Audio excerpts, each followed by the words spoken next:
does. It never lets you stop and think about anything.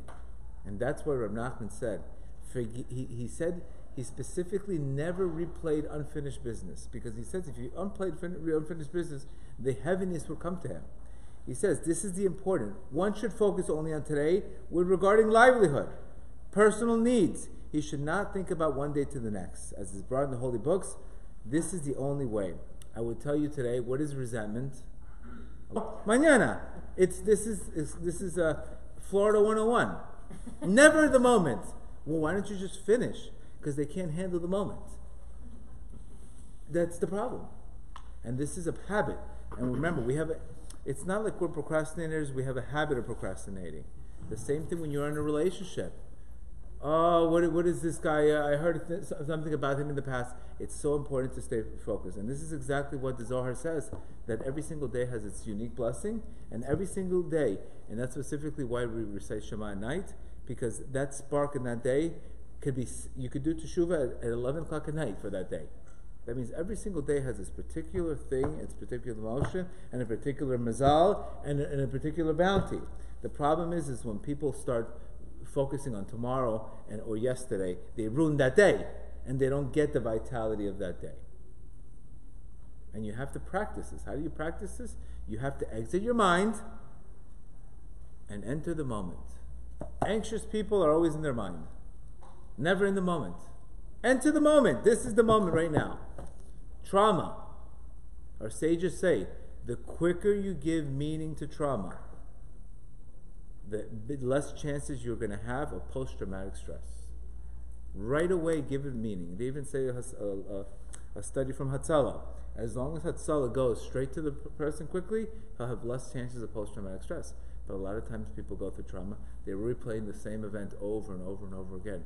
But our sages say it's very simple. Give meaning to it. Does evil exist in this world? Absolutely. Is there trauma that you're going to have?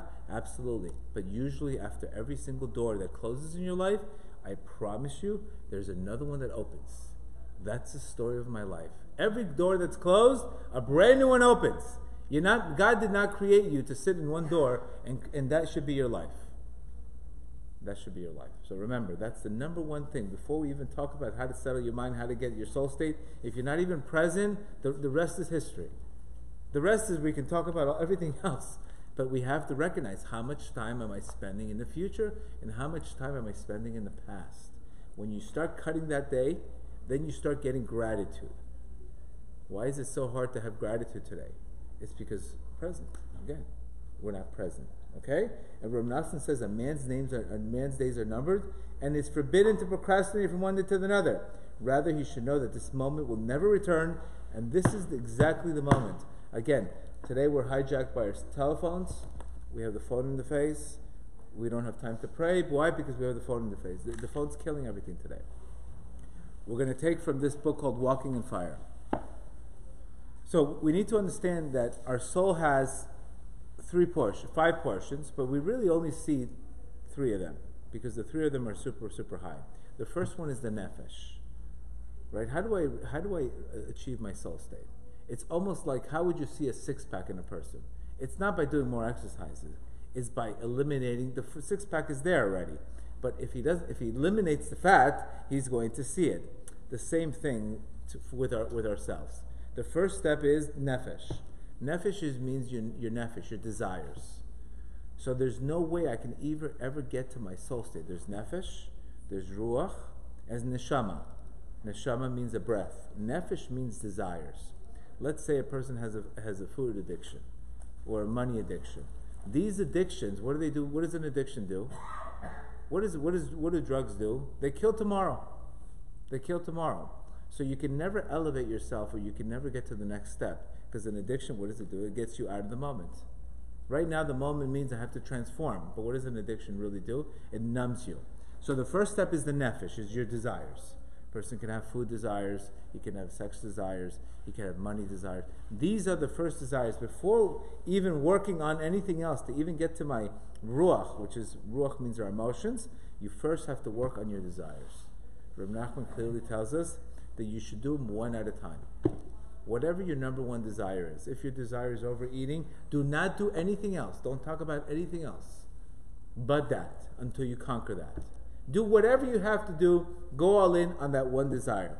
If the other desire is pikam abir, it's because it's almost like the shadow that's blocking everything.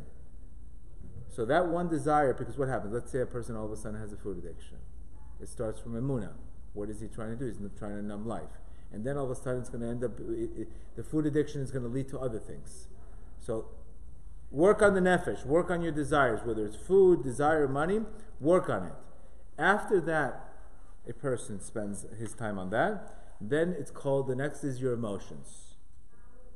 Obviously, if your emotions are running your life, there's no way you're going to get to your soul state. What does it mean to be in your soul state? Being in your soul state is when you can ask a question and God's going to give you an answer. It's a very powerful thing where you can sit there and pray and you can say something and all of a sudden you see a rush of energy coming through you. But there's no way that's going to happen unless you have the appropriate vessel. So the job has to be done, not what pill can I take to hallucinate and get into my soul? Absolutely not. What are you working on getting rid of? What are you working on getting rid of? So, if our emotions are running out of control, right? If we have these crazy emotions that are running out of control, there's no way we can reach our soul state. So, for example, if we're not present, then you have what? Grief or anxiety. How can you reach your soul state? So today's problem today is just getting to that nefesh, getting to the neshama. Your neshama, Rav Nachman says, it's compared to like a lamp. Okay? Your neshama means breath. If you speak today, you see a lot of athletes, they tap into their breath. They're very into their breath. Meditation, it's all about the breath. Everything that's high performance, meditation, anything spiritual, it's very connected to this concept called breath. The word breath means neshama and neshima. Rav Nachman says that naturally our heart is a heart organ. The Zohar says that your heart is a heart organ. And if it wasn't for the lungs cooling off the heart, you know what would happen? Your heart would consume your brain. So it's not like I can go to Soul Cycle and say, I'm going to get in my soul mode today. Or I'm going to eat vegan, I'm going to be in my soul state today. Working on getting to your soul state requires tremendous amount of effort, working on yourself, on whatever the person's problem is in life. You know, my problem was gambling, wanting money too fast. Without fixing my gambling addiction, there's no classes, there's no marriage, there's nothing. That was the thing that was holding my whole life back. I could never even reach to that state. Another person is food. Another person is desires for women. These are the kryptonites that are stopping the whole story, the whole growth. But it's hard. It's harder to never hit your potential. That's harder. Because if you recognize in Shemayim, when they show you who you should have been and who you were, that gap you're going to scream. You're going to scream to see the gap. So our job, that's why Rav Nachman recommended an hour of his bodedut every single day. Why did he tell you to do his bodedut every single day? Because he knew exactly that a person is born with desires.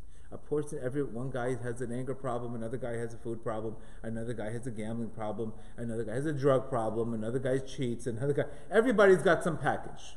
Bottom line. To the extent that you spend working on that package in your life, is the extent of godliness and light and energy that you get. We know that energy doesn't come from Red Bull. Energy comes from inside of you. It's an interior energy. It's not something that I'm going to get outside. That's why if a person is drinking 5 coffees just to get through 11 o'clock, there's a deeper problem than energy. If he's running out of energy, usually people that are super exhausted, they're spinning too much. Too much focus is on the future. So remember, to get to your so if my heart is hot, and if I don't have the lungs, what do the lungs represent? Rav Nachman says that the lungs represent what? Spirituality, the 5 lobes of the Torah. So every time I pray, every time I learn, what am I really doing? I'm cooling down my heart. That's what I'm doing. So it's impossible when I say, okay, I want to get better. I want to change. I want to get more spiritual. Okay, let me see your schedule. Just like you said, a guy wants to lose 50 pounds. Oh, that's nice. Let me see your diet. Let me see your plan. So without a proper spiritual schedule of having meditation, hisbodedut, learning Torah, you're never going to be able to deal with the heart, because the heart naturally is hot. But what do you think the fan is there for? To cool it off. If it doesn't cool off the computer breaks. It's exactly how your soul works. Exactly same way. So what we do to cool off, what do I do every single day? I wake up, I do my thing, I do give my classes. 10 o'clock, I'm on 70 degrees spiritually. So even if somebody upsets me, I'm not going to go scream at him because I'm cooled off.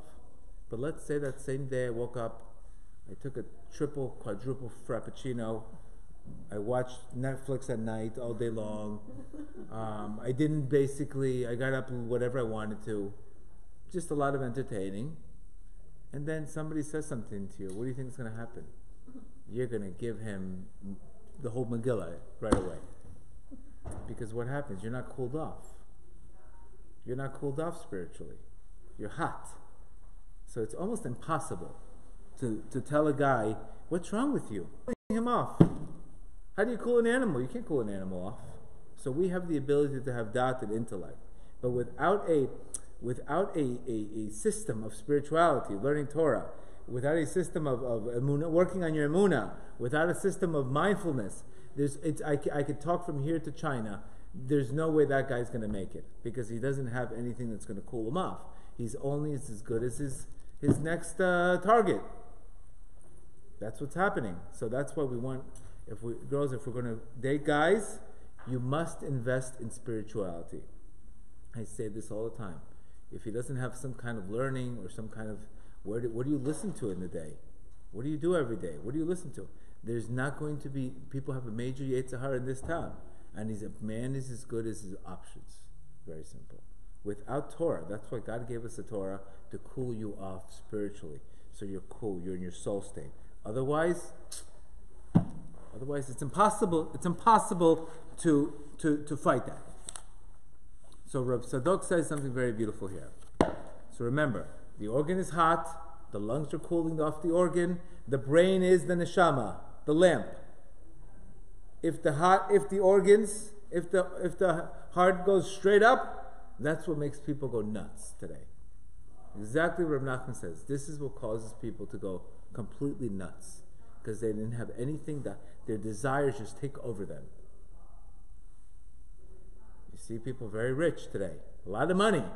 How could you have a desire at 85 years old like this? Because there's nothing cooling it. So it's not really that you're not going to have the willpower to pass every test unless you're already preconditioned to be in that state. That's exactly the way God made it. So when a person prays in his bodedut, automatically he should feel more energy, he should feel cooled off, he should feel a changed person. He should say, because the purpose of prayer is to change you, to change that situation, not to change the situation, to change how you're dealing with things.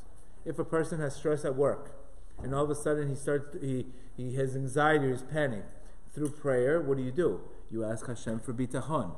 You ask him to have a relationship with him and to be able to have more trust in him. And you ask him, please remove this anxiety. Let me be more present. Let me be grateful. So you're actually asking Hashem for spiritual things. You ask for it, you're going to get it. Yeah? The squeaky. When you squeak, you get the oil. The more we squeak upstairs, the more we get. Specifically spiritual. So before a person asking Hashem, give me my business, let my business become better, let my business become more profitable, what should your prayer really be? Let me have more bitachon. Now you're praying for spirituality, and through the bitachon, your business is going to be more successful. If I just pray, give me more money, then I'm just praying for my ego. But if I'm praying for more bitachon, or let's say, Hashem, I want to give more charity, because it's so nice to give charity. It's nice to give. If I just pray, give me more money, maybe that prayer will not be answered. But if I pray, let me have the ability to give charity to more people. Next thing you know, stuff happens. Because you're praying for a spiritual thing. Whenever you're praying for a spiritual thing, you have a much greater chance of getting answered than that. But if you pray for bitachon, automatically your business will get better. Because if you have trust, you don't have negative thoughts. If you don't have the negative thoughts, what do you think is causing our spiritual pipelines to get blocked? Is what? Anxiety, anger, fear. All of these things, what they do is they're sending a signal to Shemaim that I don't really trust you. I want to play God. That's exactly what we're doing. But if we're not realizing this, and we don't stop, then what happens? This continues. This is exactly what the Mesilai Yesharim says. He says something he says exactly this. He's saying that the number one trick of the Yetzer Hara is to burden people's mind constantly with toil, to the point they are not left with any free time to contemplate or examine. That's the number one thing. No, you don't have time. You don't have time to this. You don't have time to this. So it's not a lack of time, it's a lack of direction. It's a lack of direction, because what are we doing? Wasting time on other things. And we gave this example that Stephen Covey says it's similar to a guy cutting a tree with a very dull saw. See, when we lose emunah, our actions become very dull. Everything becomes heavy. So what happens? You try to cut a tree, and it's barely cutting. It's taking you forever to cut. So what does the guy tell you? Why don't you sharpen it? Spend 5 minutes, sharpen it. I don't have time. But if you sharpen it, you can cut it much faster. Leave me alone, I don't have time. So what can you do? What can you do? So when we don't sharpen the saw in life, things become very heavy. Your job is to sharpen the saw constantly. How do you sharpen the saw? Renewing your intellect, renewing your mindset, changing your perspective, changing the way you think, looking at things differently, reframing things quickly, not staying in negative thought patterns. Because what happens otherwise, you're cutting the thing, and it's never going to cut. It's going to take you forever. But if you just sharpen it, cut right away. Imagine if you were sharp on a date. They would say, wow, that girl has so much energy. But coming with no energy, lack of sharpness. People can tell what expiration date a person has. They can tell. They can tell the person's mindset in Egypt was that they had a kotor ruach. Their emotions were taking over their lives. They didn't have the dot. The dot was in exile. Why? When a person's completely stressed out, what happens? His dot is shut down. He's in dot. His dot is in exile. His dot means his perception. Practically, I remember my life when I had the biggest problems. My perception was off completely. I didn't have the energy to think greater than I felt. So all I did was repeat the same negative emotions, and it's a normal state to be in that way. But unless you scream to get out of that state, you stay in that state, which is very dangerous. And he says the strategy, you don't have 5 minutes, you don't have 3 minutes. I don't have time to sharpen the saw. I don't have time to put gas in the car. But you're going to run out. I don't have time. Imagine a guy's tank is empty. Tell him, listen, you got to fill your car. Your tank is empty. I don't have time. But if you break down, you have to call a tow truck. It's going to take you 5 times the effort. Just put gas. I don't have time. This is what people tell me. So I tell them, if you don't have time for 5 minutes, you need 2 hours of his bodhidut. Because you're going in the wrong direction. So if we're not focused on the wrong direction, we repeat the same mistakes. And this is exactly what Paro did. And this is the way the Mesilai Yesharim says that he says that even if a person just monitors and analyzes his ways, he starts looking and he starts seeing what he can change. And he starts saying, you know what, I'm going to stop the movie. What happens? He's going to start seeing, wow, what am I doing this? What am I thinking about the future? What am I thinking about deals that I can't control? What am I stuck in the past if it's already over? Why am I looking at the rearview mirror every time I drive and crashing? You'll wake up. And then what does it say here? Hashem will make an effort to improve a person only if he does it by himself. That means the more you love yourself, right? And he says it clearly here. The Holy One, blessed be He, will help a person if he helps himself. So if you help yourself, God will help you. But if you don't care about it, why should he care? So that's why his Breslov 101 is Reb Nachman tells us, first be happy, then you can be religious. Because he knew that if a person just got into religion with the same rituals and with no heart and just went through the motions, then he's not really serving Hashem. He's not serving Hashem. He's just doing it out of rote. And that's exactly what Hashem is wanting. So he says here something, he says, feeling of the heart is very lost. This is why today's the majority of people feel lost. They are lost in the world because they're lost to themselves. How can one find one in one's world if you can't even find yourself in your own heart? How can you be at peace with the world if you're not at peace with yourself? How can you be at peace with yourself if you don't even know yourself? How can you know oneself if you're thinking too fast? That's what he's saying here. How do you know yourself if your mind is going blah, blah, blah, blah, blah? So that's why you have to stop. And when you start listening to the words, remember, thoughts are coming. We have to understand, we get 60 to 70,000 negative thoughts every day. And if a person doesn't recognize that it's not me, it's just a noise. You know what Rav Nachman said about anxiety? Don't pay attention to it. Anxious thoughts, don't pay attention, ignore them. We don't attach ourselves to things. This is exactly what happened with Moshe Rabbeinu. He came down, and the Jews they came up with the story. They freaked out, and it was all a story. And he says, the voice of the heart is drowned out amongst the voices of logic and rational. You're going to tell yourself, listen, this guy's not praying. Why should I pray? This guy's not doing this. Why should I? All the logic, what happens is it's always going to either you have an adjustment or you have an excuse in life. If you don't have an adjustment, you're going to naturally have what? An excuse.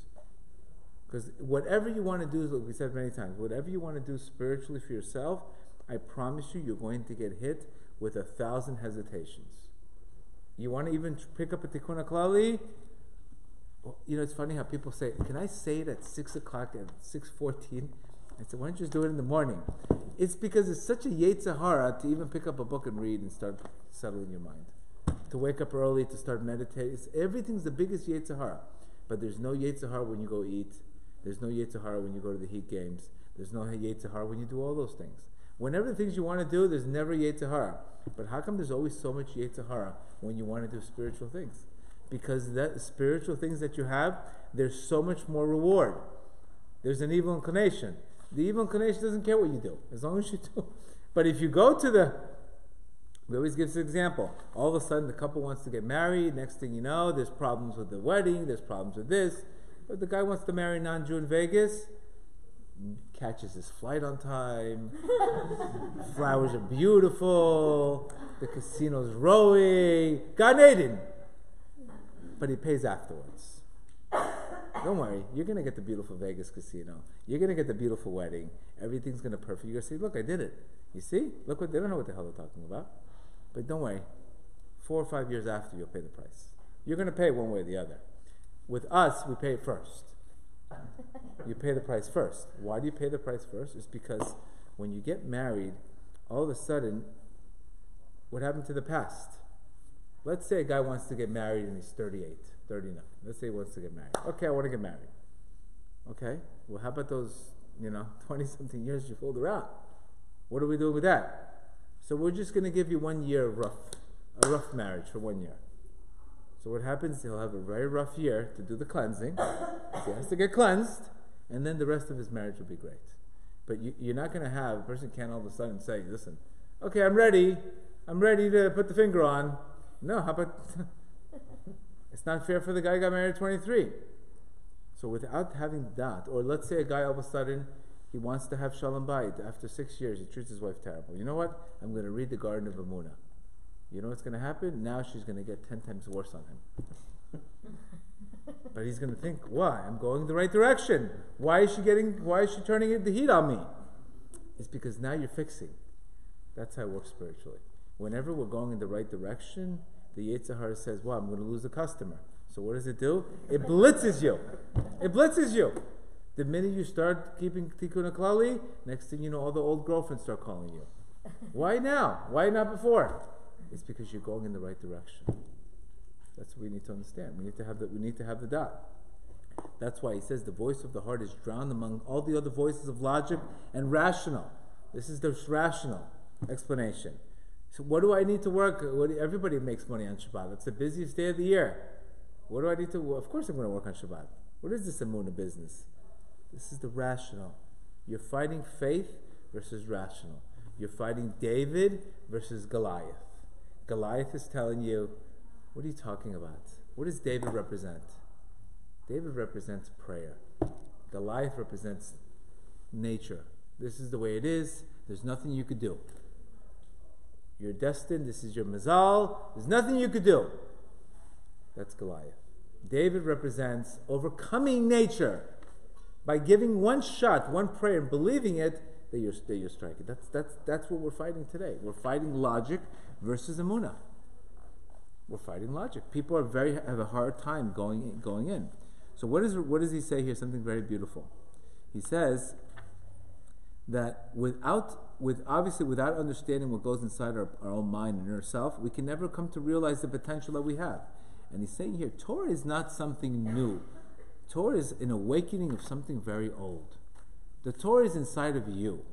It's not like I was born and all of a sudden I picked up these classes. No, they were inside of me the whole time. Inside of me was this hidden potential. Inside of this person's, whenever person's the Baal Tshuva, they're not learning all these things right now. They're tapping into something very old inside of them already. That's why when you get an awakening, a spiritual awakening, or even if you try an awakening, I know many people that they got religious first by trying to go to Buddhism and all that. They had the desire for something else. But what happens is, because they had the desire, then Hashem awoken them. Awoken something inside of them that's very old. The Torah is something it's inside of you. It's not like the guy's learning new things. It's awakening. So what I'm doing with these classes, and I'm awakening people, that it's already in you. But you need an awakening. The awakening is understanding that I have the Torah. Where do you think God went? He went into creation. He went into the Torah, and that's how created the creation. That means every solution that we have today is in the Torah. It's not something exterior. The problem today is you see more people today are confessing to therapists instead of confessing to Hashem. Right? What do you mean confessing to Hashem? Do me a favor. Spend the $300. Go confess to Hashem and give charity. Tell Hashem all the things you're working on. Tell him all the things you need help on. And his bow to do it. No, that doesn't work. Okay, go to a therapist. Spend $300 on a therapist. So of course you need therapists in life. But the bottom line is, when we don't confess upstairs, we're definitely going to need tons of therapists in our life. And this is what he says here. The ultimate self, the higher self, is the neshama according to Kabbalah. And according to Carl Jung, he says it's something above you. It's not something that you can lose. Layers. A klipa is a husk. Just like you have a fruit, what does a klipa do? It prevents you from seeing the light. When you see a guy, no, I don't want to do this. I don't want to do this. It's not that he doesn't want to. Of course he wants to do it. It's inside of him already. But he has a klipa.